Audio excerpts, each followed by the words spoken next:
Message আসছে, আমি বুঝবো কিভাবে যে 2200 না 2000 না 3000 টাকা নিচ্ছেন? এটা আপনার এসির যে ভাড়াটা আছে হ্যাঁ, আমাদের মানে এখান থেকে যত বাসই যায়, যেমন বিজনেস ক্লাসের ভাড়াটা হয় 1400 টাকা, আর শুধু একমাত্র সোহাগেরই 1600 টাকা, যেটা ওদের একটু প্রাইসটা বেশি।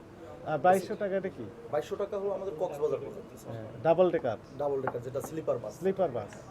আর 1600 টাকা হচ্ছে নরমাল। 1600 টাকা হলো নর্মাল বিজনেস ক্লাস, সেটা হলো আপনার উপরে যেটার স্লিপার থাকে, নিচে যেটাকে আমরা সুইট ক্লাস বলি। এবং এটা যদি আবার কোরিয়ান বাস হয়, যেমন হুন্দার বাইরে থেকে ইম্পোর্ট করা যেটা, এটার প্রাইস আসে আবার 2000 টাকা, সবারই সেম প্রাইস।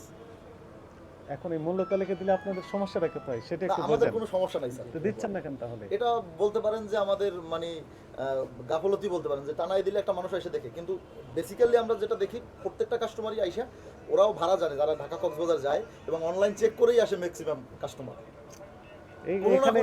এইখানেই তো সমস্যা। মনে করেন আমি একজন মানে কিছুই জানি না, জি লেম্যান, জি। নতুন করে কক্সবাজারে যেতে চাই পরিবার নিয়ে। এখন আমি জানলাম না এখন কত টাকা করে নেবেন। সেখানে ওই যে যেটার যে ভাড়াটা দেওয়া আছে, যেমন আমাদের এখন আমি তো জানি না কত টাকা ভাড়া দেওয়া আছে। যেমন আমাদের হয় কি, কোনো কাউন্টার থেকে মানে কোনো কাউন্টার ম্যান, বিশেষ করে এটা হয়তো বা ঈদের সময় আপনারা দেখবেন যে উত্তরবঙ্গ বা দক্ষিণবঙ্গে অনেকের কাছে টিপস চায়, কিন্তু এই যে বঙ্গটায় আমরা আছি স্যার, আপনারা খালি ভালো, আমাদের না না না স্যার, সব ব্যবসায়ী ভালো আর অন্যরা খারাপ। আমি স্যার আপনাকে ক্লিয়ারলি এই কথা সব জায়গায় আমরা শুনেছি। আমাদের একমাত্র আপনি ভালো, আপনার প্রোডাক্ট সবচেয়ে ভালো। আমি ওটা বলবো না, এটা যদি আপনি বেসিক্যালি মার্কেট অবজার্ভ করে দেখেন, সেক্ষেত্রে দেখবেন যে